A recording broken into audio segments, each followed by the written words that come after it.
to remember, to recover, to renew. These are the goals of this podcast episode. They're also a way to think about the goals of storytelling after trauma. On today's program, we're doing something different. We'll spend the entire episode listening to the voices of nurses as they reflect on their experiences working and living through a pandemic. We'll do that with minimal narration from me. Instead, the voices we want to focus on belong to nurses. And we begin with Trepanier, the Chief Nursing Officer for Providence. Historically, most generations can relate to a significant event that has changed them forever. For us, the COVID-19 global pandemic is that event, leaving us completely changed.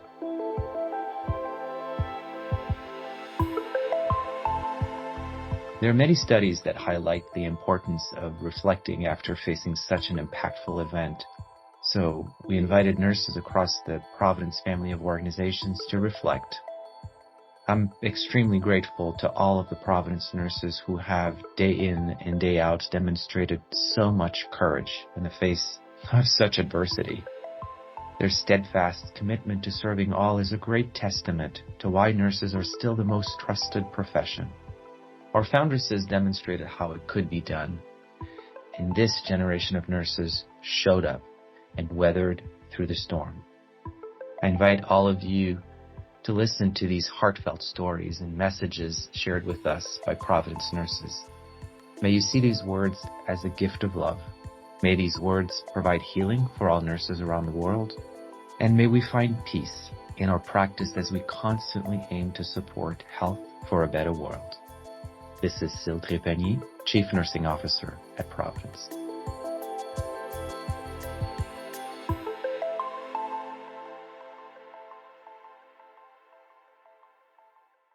I remember when my coworkers were first talking about COVID.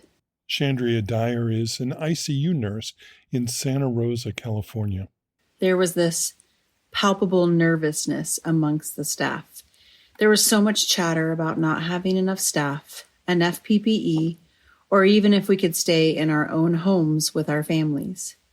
I had an Alaskan cruise trip scheduled at the time with my daughter's Girl Scout troop, which of course was canceled, leaving the 5 little girls extremely disappointed after selling countless cookies to save up for this trip. I remember sitting down with my husband and asking him if he was nervous about me coming home and exposing our girls or himself to a virus.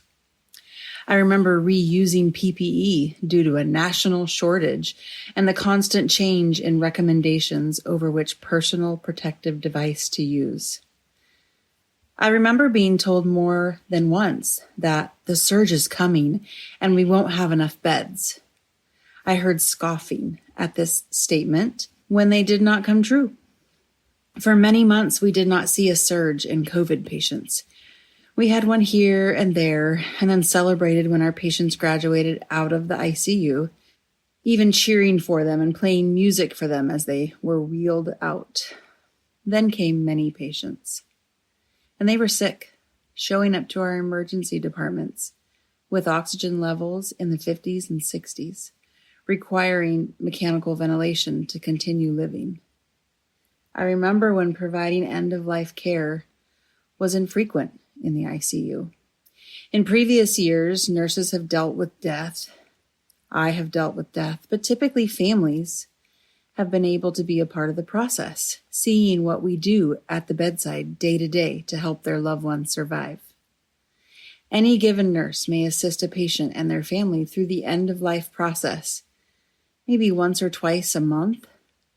Death usually involved family members at the bedside, which would help bring closure, not only to the family, but also to the staff, who could process the situation through connection with the family.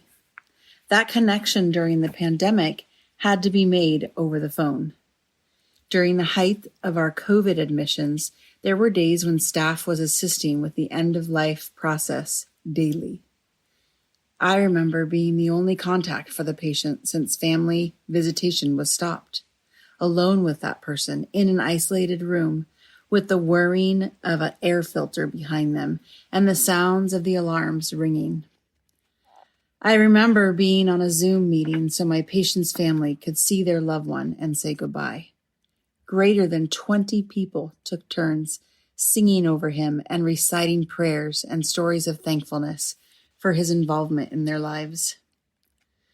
I stood there stroking his head with tears running down my cheeks, collecting in a puddle inside my hooded air purifier, listening to the family members cry out, "I wish I could have held you one more time." Through my tears, I finally had to tell them that the patient's heart had stopped. I remember singing Christmas carols to my patient and holding his hand on Christmas Day while he took his last breath. Family unable to get there in time to say goodbye. I remember the shocked faces of families over FaceTime when they saw their loved one's face after lying on their abdomen for 16 hours straight in an attempt to improve their lung function. Their faces were swollen and misshapen. I remember stroking a patient's hand while his 3 children stood outside the glass door and cried, speaking to their dad through the phone held up next to his ear. They were 3 feet away with their hands pressed against the glass instead of their hands on their dad's skin. I was the bridge between them.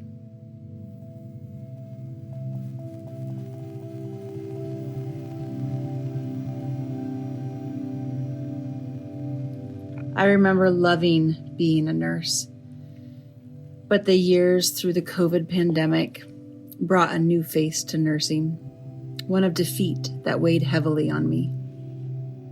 It's hard to watch the treatment we give not lead to successful outcomes. People suffer along the way and ultimately die. All the while, we still feel the pressure from families.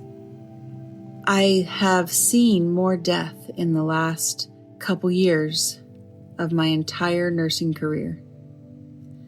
I have felt overwhelmed, angry, traumatized, isolated, and self-critical. These repetitive traumatic scenarios lead to exhaustion. I have cried the entire ride home to my family.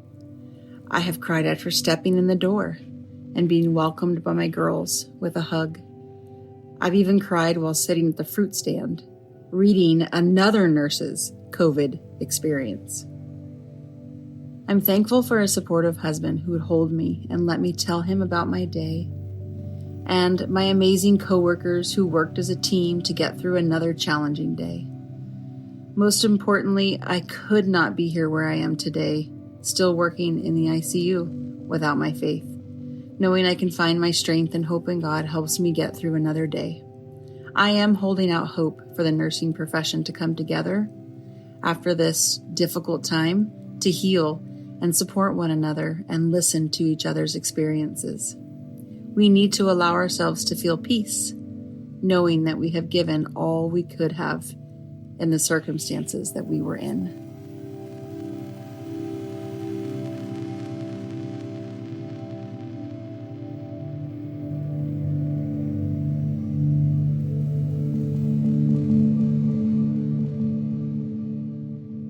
My name is Shandria Dyer, and I work at Santa Rosa Memorial Hospital in the ICU. I have worked at Santa Rosa Memorial for 23 years and have been an ICU nurse for almost 8.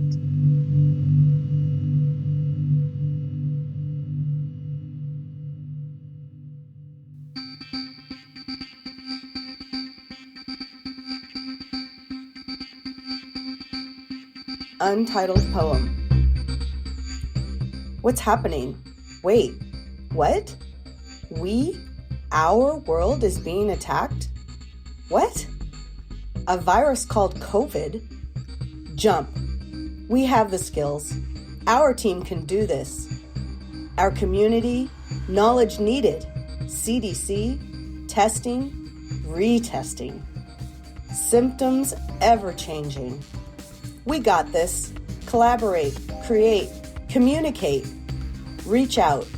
Teach, triage, support, reduce fear, promote safety, seek best practices, reliable sources, disseminate, share. Our community needs us. Our world is suffering. We have the skills. We got this.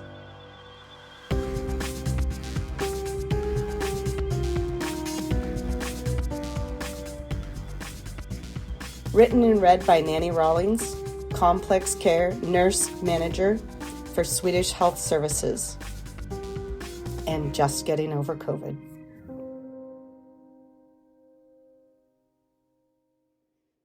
Untitled. Before the call even came, I said, "Yes, send me." Out of the birth of a pandemic, perhaps, was revealed my destiny. Being frontline felt right and felt good. Do it all again? For sure, I would. Tents went up, staff was assigned. By the hundreds, the cars were lined to wait their turn to get a most uncomfortable test. Some looked so lost. We worked those tents for over 2 years, through hail, high winds, and wildfire smoke, through high temperatures, revolving staff, and iced cloths we would soak, to wear to cool our heads and necks. No mind we paid, we suited up and moved on to the person to test next. Witness to a level of fear I had not before seen. What was this virus? What could it do? Where is it going? What does it all mean? I saw the questions and anxiety in all of their eyes, some with tears, some with anger and doubt. Was it all lies? I shared the same and shed my own tears too, all the while letting them know, I am here for you. They thanked us for doing what we do. They fed us and even called us heroes. The full truth is I received so much more than I gave, and would suit up again if it meant COVID was at 0. My name is Starr Salvatore. I am a registered nurse and I work with Providence South Home and Hospice as an admissions nurse.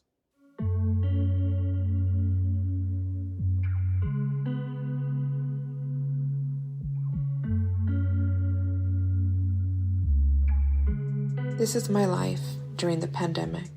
The nerves of nursing school, passing an exit exam, and then NCLEX. I thought the anxiety and stress had ended. Who would imagine my career would begin amid a pandemic? Training was cut short. Floating to other units came early on. Feelings of insecurity, feeling lost. Some days, hopes of succeeding as a new nurse felt gone. No matter my insecurities, lack of experience, my faith helped to keep me strong. I relied on my team who felt the same. We shared that special bond. Knowing that our COVID patients were vulnerable and did not have any family at their side, I had to show up to be there to hold their hand. I would shed tears for these patients when they died. I did not see my children for a couple weeks, not knowing to expect this when this pandemic hit. I prayed the Lord to protect my family and myself because I had a commitment to patient care. I doubted myself as a nurse as patient acuities were high and I was unable to provide high level of care to all 7 patients. Feelings of falling short and leaving many tasks uncompleted caused mental and emotional fatigue. Yet I was reminded that this career was my calling and there was a reason I became intrigued. I had hopes and desires that this pandemic would eventually pass. I thought to myself, I do not mind the new norm of wearing daily masks, if that's what it takes to keep the world and my loved ones safe. I was tired of working extra shifts, watching these COVID numbers increase and feeling like another surge we cannot take. This world was not prepared for so much loss. To see patients suffer while family is calling and knowing in the back of my mind doctors would have to give bad news felt like a heavy cross. Some lost a mother, father, wife, husband, son, or daughter. Families had to wait for the release of their loved one's corpse and delayed funeral arrangements to show them honor. No one ever knew what to expect in the middle of the storm. As hospital staff, we had to keep calm before our families and patients as we continued to perform. Through the exhaustion and sleepless nights, I continued to pray. God, give me strength. Work through our hands to heal the sick and make them stronger each day. My prayers are now for the world to open their eyes, to be accountable, and to cherish life. Life is a gift that is so precious and so divine. This is my life during the pandemic. These feelings I shared were honest and transparent. I am Ileana Bassoco-Barajas, a registered nurse at St. Jude Medical Center in Fullerton, currently working at the Outpatient Infusion Center.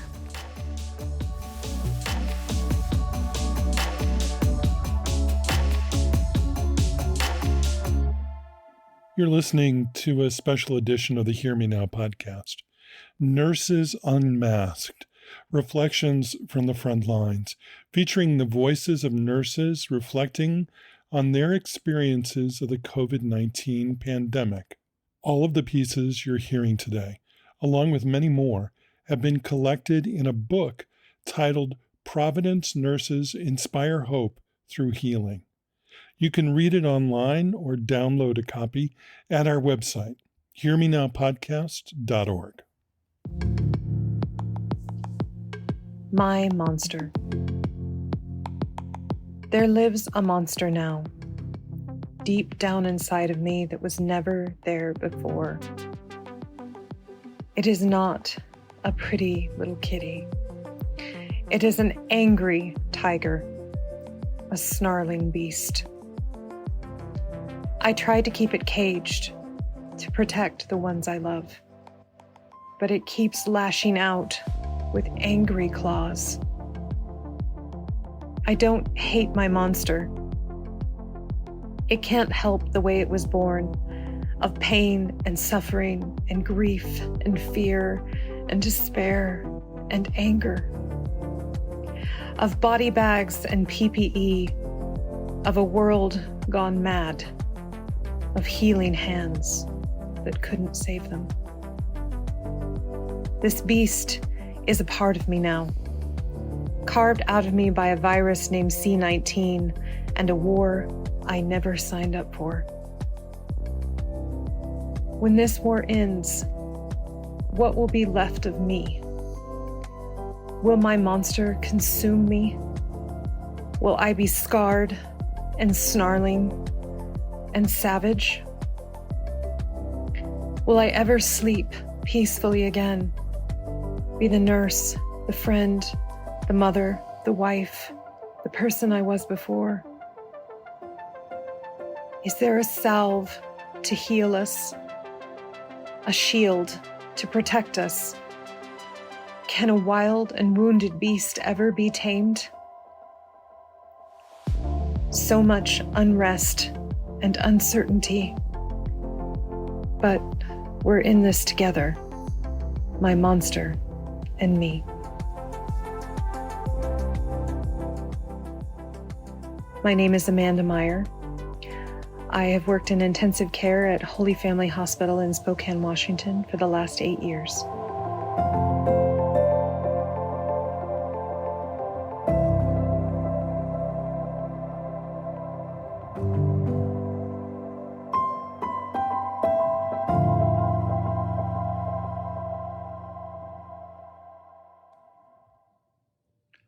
What a crazy change in my life. When I first heard about this new virus, I was at an Emergency Nurses Association meeting in Sacramento in March of 2020. I had heard rumors, but thought it would be better than the horrible influenza season that filled our emergency departments every year.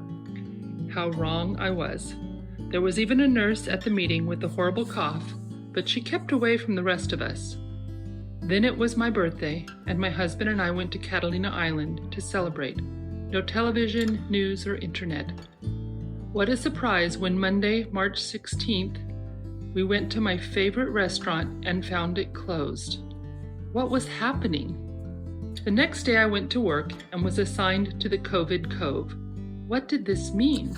Another nurse and I were expected to care for all the potentially contagious patients using full isolation gear and no help. We were lucky enough to care for the gentleman from Aruba that was COVID positive and transported to us in a bubble. I also had a nurse who had just returned from Africa with ground glass in her lungs per her x-ray. I had to learn unfamiliar terms very quickly.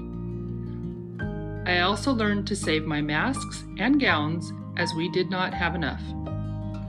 As the virus progressed and spread and we moved to triage outside, I quickly learned to ask in English and Spanish if you have any sore throat, cough, fever, headache, loss of taste or smell, body aches, chills.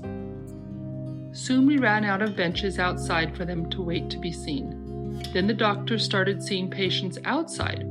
By August it was 100 degrees, so a fever got even hotter.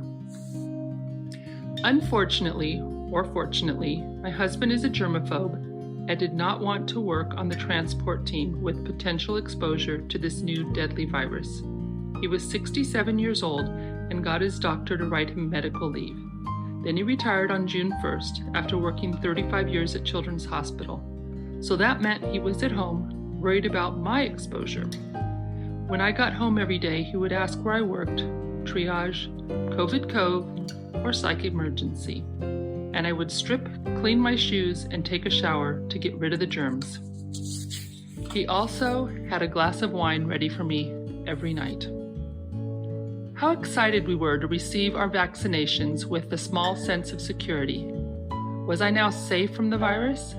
So much was still unknown, but I felt better getting vaccines for my mother and husband. Hopefully this would protect them from me.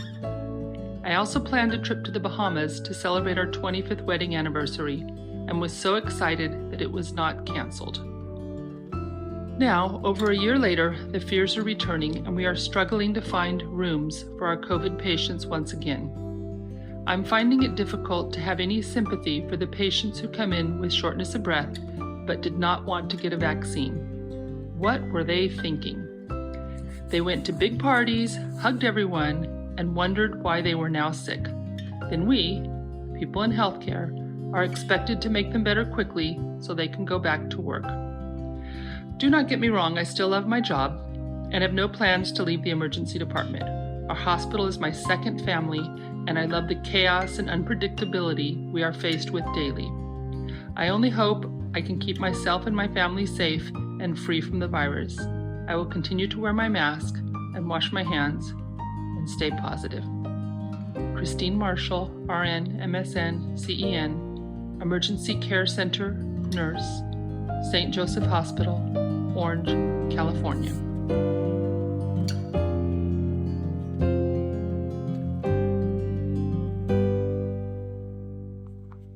Mask and vaccine.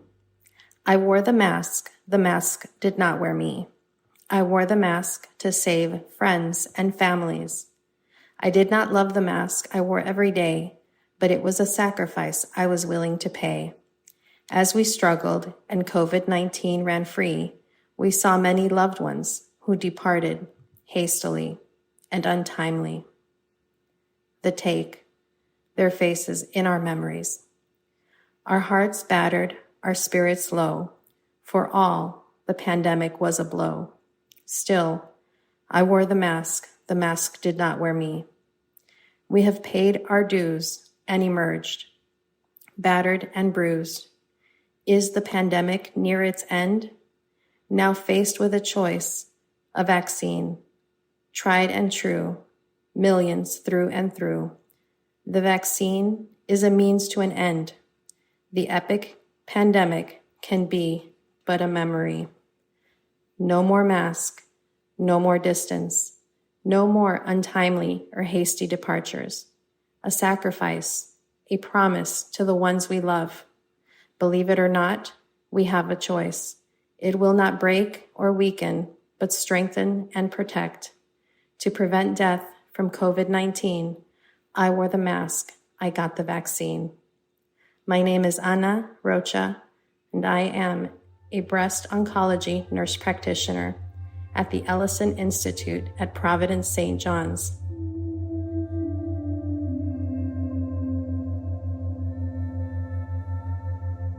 The war within you. Importance of mental health during this pandemic. Have you ever tried asking yourself that even for a moment, things could be different from what you are experiencing now? Thoughts about small things could somehow make a difference. We have been fighting this pandemic for so long, to a point wherein most of us felt so drained and exhausted. I felt that too. All of it. Sometimes, I wanted to stop time. Rewind it a bit maybe. To those moments where I don't see my patients gasping for air or having high oxygen requirements.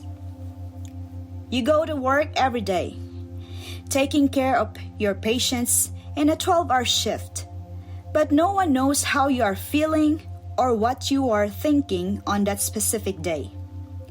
Likewise, one of your colleagues might be in a tough time, dealing with a family problem, a health issue of a loved one, a breakup from a longtime lover, or some financial problem. But nothing seems visible on the face they're putting on during work time.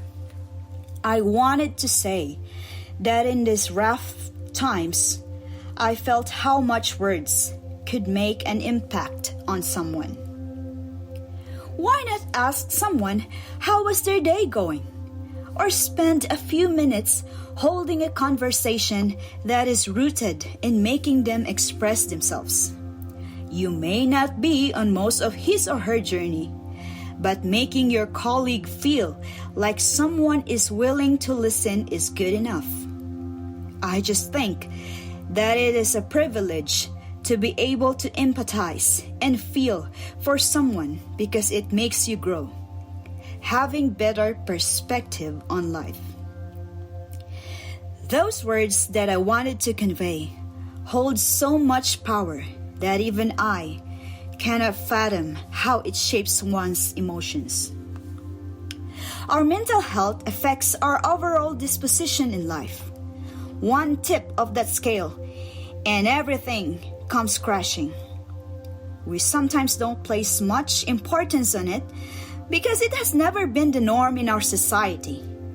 But in this pandemic, and above anything else, it has become a must to include it in our daily self-check. Whatever makes you feel good and makes your mind at peace, try it. There is no tricky formula for achieving the zen of everything in life. But with willpower, you will be able to achieve that peace. On the side, give some of that peace to others who need it the most. You might not be aware, but your life is a gift to others.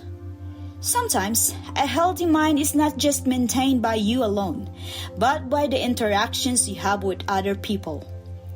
These connections instill something in you which forms a bond that shapes you and keeps on molding you as a human in this lifetime. Giving time and placing emphasis on the aspect of our being is now a commodity and not just a luxury.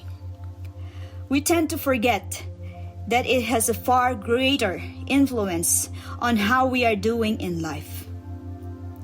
It affects everything, down to the tiniest core of our judgment that's been keeping us sane amidst this endeavor. Life isn't so hard. Take your time and relax. Take care of yourself first and foremost. Sometimes, it's also okay not to be okay. More than being kind to others, Be kind to yourself too. We all have our bad days, even worse. But never forget that you got this. You are amazing and you are doing well. Focus on the positive energy that is at your disposal. Appreciate those moments of stillness in you. We can only give as much as we can when we are healthy and cultivating inner peace. Mother Teresa of Calcutta once said, "Not all of us can do great things, but we can do small things with great love." A simple tap on a colleague's shoulder goes a long way. I am Lady Lou S. Saison, acute care registered nurse, Lubbock, Texas.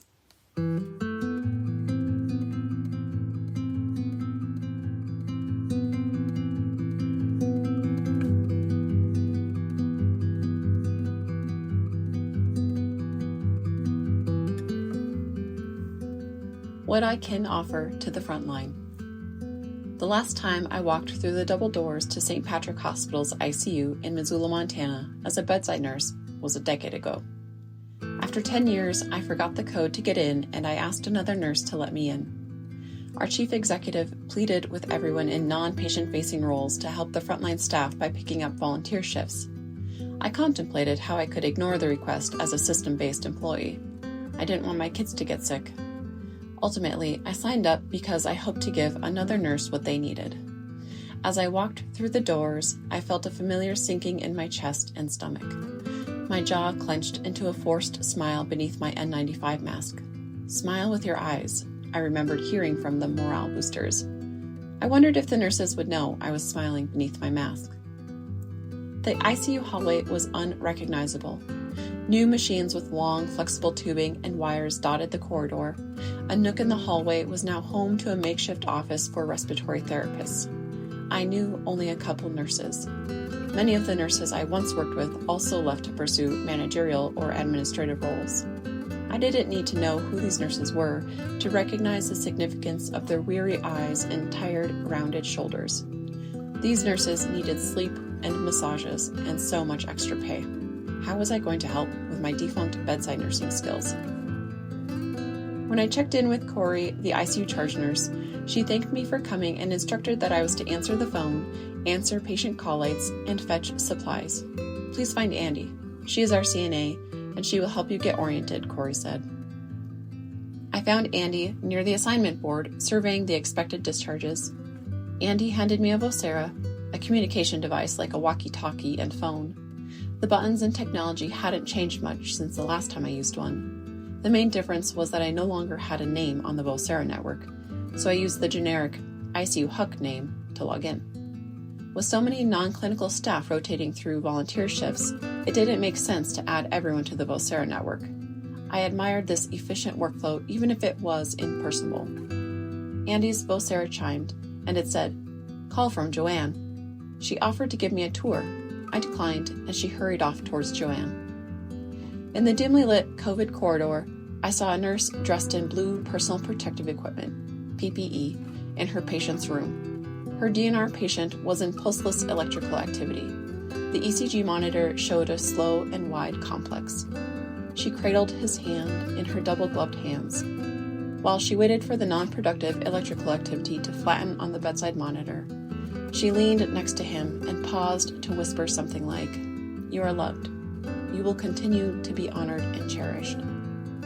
She turned off various machines connected to the patient, the SCDs, several IV pumps, and the BiPAP. She doffed her protective shroud and shoved it down into the overflowing trash can. She didn't make eye contact with anyone in the hallway. The nurse's head hung low and a couple tears streamed down her cheeks to the crease of her mask.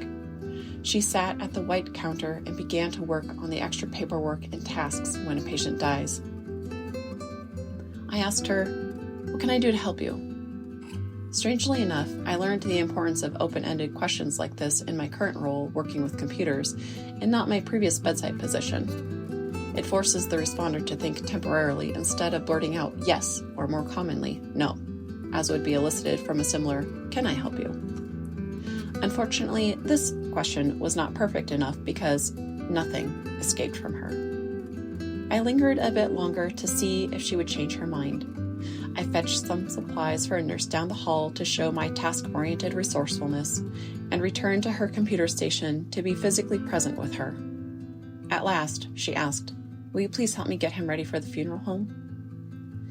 A stipulation in the informal agreement when I signed up was that I was not required to go into COVID rooms. I didn't tell this to the nurse. Instead, I asked her to remind me how to don and doff full airborne PPE. I had only ever done this a couple times as a bedside nurse, and I most likely performed it incorrectly since the stakes didn't feel as high back then. My heart raced and my esophagus tied itself into a knot. This is why I am here. This is the help this nurse needs right now. I have the knowledge to protect myself, I whispered into my mask. The deceased patient's windows faced southwest. From this vantage point, you could easily see the Clark Fork River with the Bitterroot Mountains in the far distance. The typical Missoula gray clouds dotted the blue sky, and the sun shone between the clouds, illuminating the mountainside in big blotches of light. My heart rate slowed down and the knot loosened in my throat. The hospital's scenic views have always felt magical. My hands naturally found the right buttons to push to max inflate the mattress. I followed the nurse's lead, untucking the sheet, stripping the pillows from their cases, then rolling her patient's body into the bag, then onto the funeral home's gurney. I knew he was going to die. He was overweight and tired, she told me as we peeled off our PPE. "Please don't think I'm awful," she added. I responded, "I don't think you're awful. I think you've been trying to cope with a difficult situation for a long time." As we walked out of the room, I added, "You're right, there is a clinical picture of people who are more likely to die from COVID, and he matched it." She nodded in agreement. Unsure of what to say next to the stranger, I rearranged the boxes of gloves on top of the isolation cart parked outside the room. She broke the silence and said, "Hey, thank you for being here today." Corey walked by and apologized to the nurse for not helping. The nurse told her I helped, and she asked if they could keep me longer. Corey turned and asked, "Will you please come back? You have been so helpful." After that initial volunteer shift, I came back several more times. I found a rhythm when volunteering. I waited until after the National Guard stalked the isolation carts to go back through and straighten them up. I turned extra boxes of gloves to face the same direction so the sizes were easier to read. Bouffant caps sat corralled instead of flailing around like unhinged accordions. Closed packages of isolation gowns were tucked under loose gowns. I'm not sure if nurses ever noticed the difference in the carts. I hoped someone who was already too busy would pause, if even for a second, to admire how easy it was to find all of the different PPE items. I began to learn the names and stories of some nurses. The nurse I helped the first day was named Lindsay. She was recently divorced and a proud mom to a black lab named Bridger. I caught up with nurses I hadn't meaningfully talked with in over a decade. I found myself pausing in awkward conversations to consider what a friend would say instead of an acquaintance. After more than a year of social isolation, I yearned to make more connections with human beings in the flesh instead of over Microsoft Teams. When a doctor vented about a particularly difficult patient, I understood that she too needed human connection, a friend. I came to answer the phone and to stare into the supply room searching for a specific item.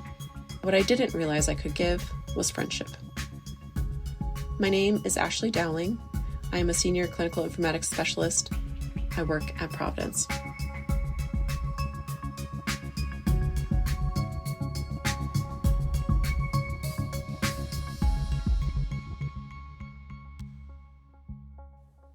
You are enough. I know what your work conditions are, and what you're doing is magnificent. It's selfless, and it is enough, more than enough. We'll pace ourselves, and together we'll see this through. We'll be innovative, purposeful, and caring. We'll do our best to care for ourselves, and we'll do our best to care for our community. We'll do our best, and it is enough. We'll go home knowing we were enough as we leave our work on our doorsteps. We'll cherish our time with our families and friends, and we'll remember we are enough. We are doing enough. Nurses do not need to be more or do more, only adapt to our new reality. There's no more to give because you're already doing your best. Pace yourself. The work is in front of us. We'll do our best, and we will know that we are enough. Jennifer Gentry, Central Division Chief Nursing Officer, Providence St. Joseph Health. I've been a nurse for 24 years.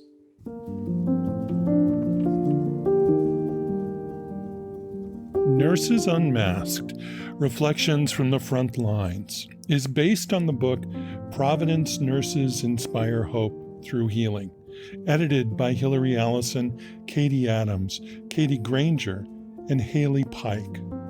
Our thanks to the editors and to all the nurse contributors, including Trepanier, Shandria Dyer, Nanny Rawlings, Starr Salvatore, Amanda Meyer, Anna Rocha, Ashlee Dowling, Lady Lou S. Saison, Christine Marshall, Jennifer Gentry, and Ileana Bassoco-Barajas. You can download a copy of their reflections and those of all the contributors at hearmenowpodcast.org.